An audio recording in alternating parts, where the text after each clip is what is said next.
Well, hello. Welcome to the second edition of Behind the Olympia Curtain. My name is Amy Lillard. I am the Executive Director of Washington Filmworks and WhipSmart. And we are here to talk about the flurry of activity that has happened this week in Olympia. Olympia had the first day of the legislative session was Monday, and we have been running ever since. If you have not seen our most recent announcement, we dropped the bills in both the House and Senate. We have House Bill 1914 that was sponsored by Representative Marcus Riccelli, and then Senate Bill 5760 that was sponsored by Senator Lisa Wellman. That was my doorbell. I have no idea who that is. So we're super excited about these bills. The House bill, for example, had 25 sponsors on it, which is an extraordinary number of people from both Republican Party and the Democrat Party. And so that's an incredible win for us. And then we're particularly excited about the Senate bill because Senator Wellman is a great advocate for the film industry in general because she understands the work that we do. But then in addition to that, we have both the budget chair and the vice chair signed on to the bill as sponsors as well. So great, incredible story coming out the gate in Olympia. And then I'm also really excited to share with you that there's another film bill.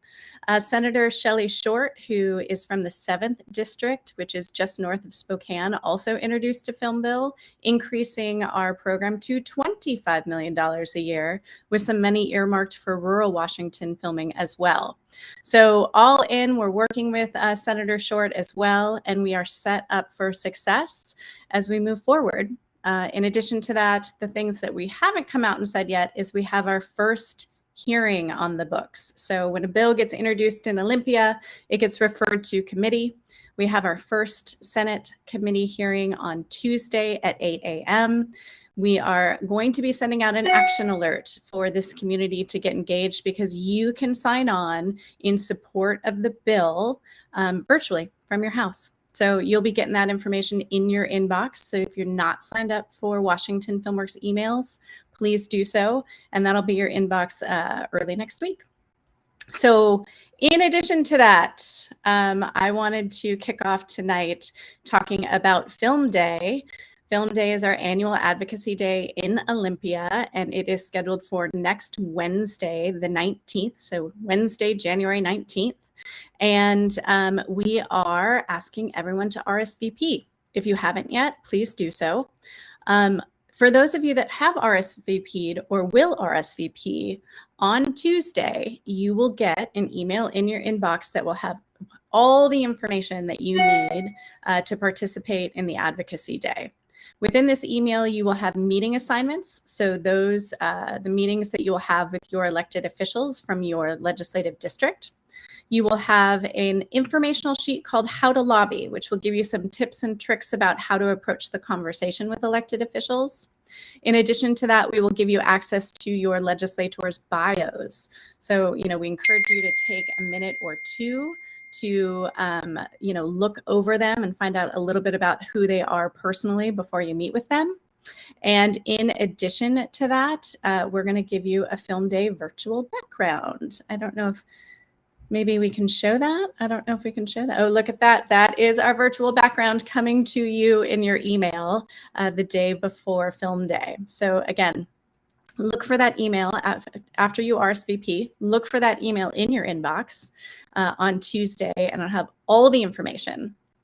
I do just want to say, if you haven't done this before, it's like a little scary. Like, you don't know these people, they don't know you, they're elected officials, but really it's easy. We are always going to put a meeting lead in each meeting so that that person will be able to answer any specific questions about the program or the bill or anything like that. All you have to do is show up and tell your personal story. Why is film important to you? Why would an increase in the incentive? What would that do for you and your family? And that is what you need to do. So don't worry about all the details. Just show up and tell your story. So with that, We will also, knowing that the day before the film day that there might be some last minute questions from the community, we're going to do another live stream very similar to this so that we can answer any last minute questions and that we can come together as a community, right? Because part of the beauty of film day in general is we always went to Olympia and were together in that space. And while we can't be together in person in Olympia, it would be nice to share some space in the virtual world and just remind each other what we love about the film industry and move forward together. So with that, I thought it would be a great idea to invite one of my favorite friends from the film industry, Dave Drummond, location manager Dave Drummond, to come chat with us about his personal experiences about going to film day. He's been a lot. Is Dave? Oh, hello, Dave. Hi. How are you? Good. How are you, Amy? I'm good. Where are you? Good. I'm at home tonight, just resting comfortably in Edmonds. Which is not your normal since you're a location manager and scout. Yeah. You're usually all over the place in Washington. Exactly. Yes. Yeah. No, but not tonight. Yeah. Not tonight. Well, I'm very happy that you have joined us. I know you have served many different roles at Film Day in the past. And so I just thought it would be nice for people to get a personal perspective about what it's like to talk to legislators. So, as I started off the conversation, we encourage everyone to tell personal stories. And, we say a lot that, I can give them all the metrics and data about the program, but what they're really going to remember is the personal stories. And so every individual will have a different perspective based on what they do, but you're a location manager. So I'd be curious to learn and have you share, what stories do you tell when you're sitting in those rooms with senators and representatives? Well, I mean, usually a couple different ones depending on the circumstance. I mean, my personal situation, which would be like a lot of other folks, when I'll talk about that I make a living here in Washington State, working in the film industry. I rely on incentive-based work for a large portion of my personal business, and from the standpoint of that it's very important to me that the program continues and gets expanded. Otherwise, I don't have those opportunities here in the state and may have to look elsewhere ultimately to fill those gaps when it doesn't exist. I talk about my health insurance, and I'm a union member, and so all of those components that come from jobs that are often incentive-based and stress the fact that they do provide, working wages and health insurance and those sort of protections like a lot of other film work here in the state doesn't.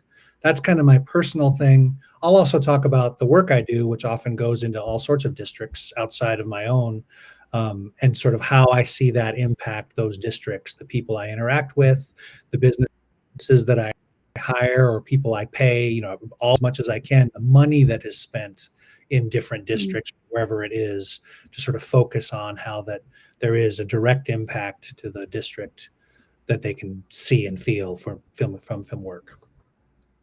I'm really glad that you brought up, that you work on both incentive projects and non-incentive projects. And I just, I appreciate you saying that out loud, because it's not about only the incentive. It is about the film industry, right? And all the work we do, whether it's incentive driven or not. So, I would encourage, the people who are in that room to talk about any project that, they feel was impactful and that they worked on that they want to share. So thank you for bringing that up. Yep.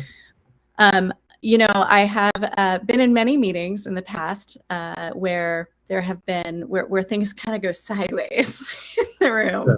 Sure. I think we all have if we've been going to a film day or two. So can you tell us, give us some examples of things that might have gone awry and that maybe are things not to do when sitting in a room? A little bit. Usually it's very specific, the amount of time that you have. You'll know that you have X number of minutes with the senator or with their aide or whoever it is. And so being cognizant of that, I think, is really important. I've been in meetings where introductions took the entire 20 minutes because people weren't quite paying enough attention to the fact, like, let's go around the room and introduce everybody, which is your opportunity to say the sort of maybe the most important thing about you and why you're there. But taking 5 minutes to do it can often, eliminate someone else from having that opportunity to talk or that sort of thing. So being aware of the time, and being as concise as possible. And then the other thing, I mean, as much as possible, I mean, the referring to that these are economic bills. I mean, this is the whole idea is to bring jobs, and there's those sort of reasons. And so, as much as you can, whether you're a student or whether you're a film professional that works in the industry or not, to sort of recognize and emphasize that these sort of things create the jobs that can spread out outside of any one project, and then that's half the importance of a bill like this here in Washington. That's very true. I will also share a couple things. Your stories spurred some memories of mine, which are, you can get into a room and all of a sudden you're not talking about film. You're talking about waterway rights or the light bills, or, you really do want to stay focused on the film thing, that film thing that we do. And then, meetings are generally about 15 minutes. I thought that's great that you brought that up too, because if you spend that 5 minutes just talking and doing introductions, then you're losing some valuable time. So, one other thing to bring up, how many times have you talked to a legislative assistant, Dave? A lot. A lot, right? I mean, 50% of the time, often in those meetings, or it ends up being not the senator, not the representative that you're sitting down with, but you've got to treat it the same, I mean, and really give them, and they're more organized or more prepared often than the legislator might be. And so get that information in front of them, make as much of an impression as you can, regardless of if it's the actual person or not. Yes, and they are future legislators as well. I will say that a lot of the LAs that we've been working with over the years are now elected officials, but they are there representing the interests of, the community in which they serve also. And so everything that we say goes back to the senator or representative. So while it may feel a little bit disappointing that you're not speaking to directly to the elected official, we guarantee that your message will get there. Dave, I'm wondering too, so tell me about, have you ever had to make the ask at the end? Tell me about that moment of what yes, I mean, it can be tricky, often it's sort of on my mind or on the group's mind, because that's the ultimate thing is, will you support House Bill 1234? I don't have the numbers memorized. 1914. Can we count on your support? If you can get to that point, don't be afraid to ask it, and also don't be afraid to let them answer. I mean, in terms of if the conversation stops when you ask that question, that's not necessarily a bad thing. Give it a minute or a second for them to actually respond, and they may dance around it or may say, we want to support it, but we've got to look at more and whatever, and that's all fine. But looking them in the eye as much as you can and asking that question, it's a great opportunity to do it. It doesn't always come up that way. I mean, a lot of them meetings I've been in are much more sort of casual, and it's just sort of, tell us about yourself and tell us why you support this bill. And by the time you sort of do that, it's time to wrap up. But definitely be ready to ask, for that sort of question, or have your group lead or one person, ask towards the end of that 15 minutes.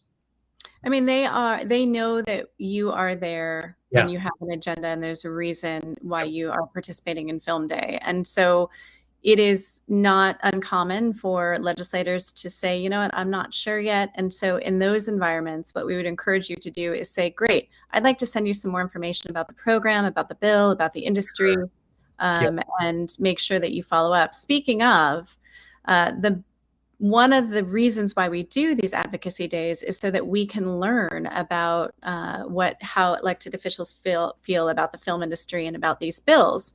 So we will give you a feedback form. So throughout the day, as you take your meetings with electeds, please fill that out. Take you 90 seconds. I think there's 3 or 4 questions on there, and that will help us understand how to follow up with them, or we can tell our lobbying team so that we are aware of how they might vote on the bill, which is, again, advocacy days have an agenda, and that is certainly learning how people feel about the bill is definitely one of them. So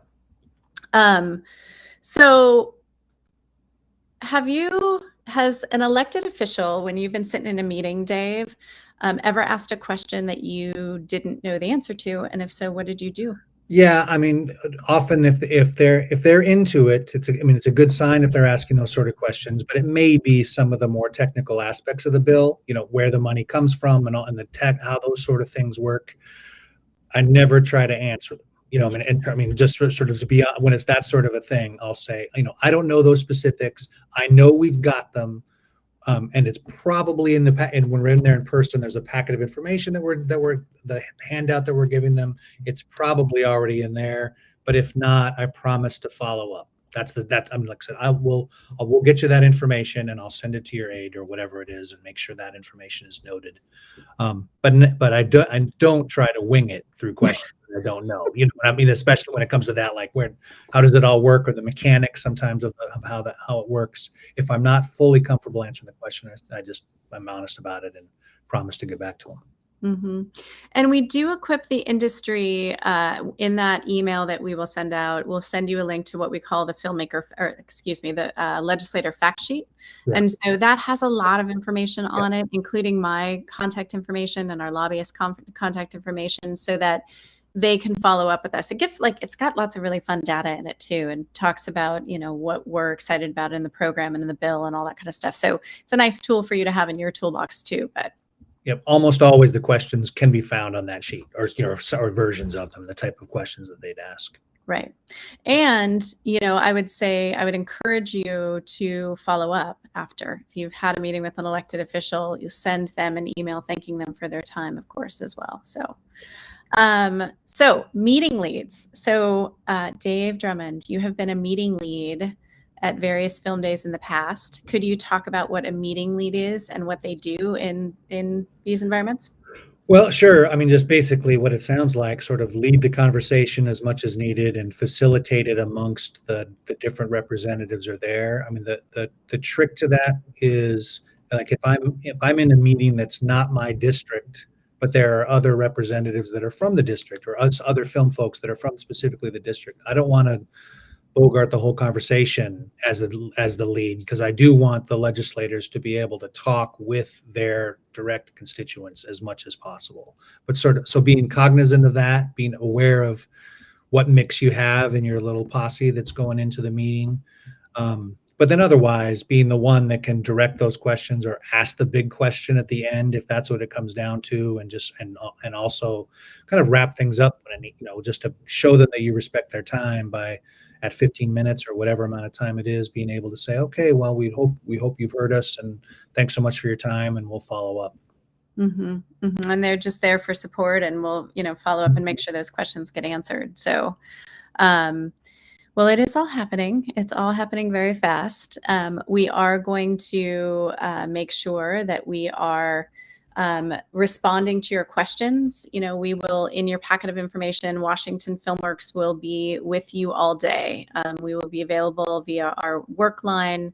The one thing I will say is everything will evolve. We've never done a virtual film day, so please give us a little bit of grace. We're figuring this out with you. But in addition, we will, as the day comes, meetings will shift, meetings will change. So, stay connected to us, stay connected to your email, and we're going to get through this together. But two things that I'm asking of you this evening, because we always like to talk about what's happening, but also give you ways to act. One is, of course, sign up for Film Day. Film Day is next Wednesday, the 19th, and we would really like as many of you to participate as possible. And then in addition to that, keep your eyes peeled for the action alert to sign up in support of our bill in the Senate hearing happening next Tuesday. So you get that alert by being connected to our social media networks or our email newsletter and things like that. And stick with it. We are off to the races, and it's a good week for these bills. So stick with us, join us at Film Day. And Dave, thank you so much for being here tonight and sharing your story. Okay. Thanks so much, Amy. Appreciate it. All right.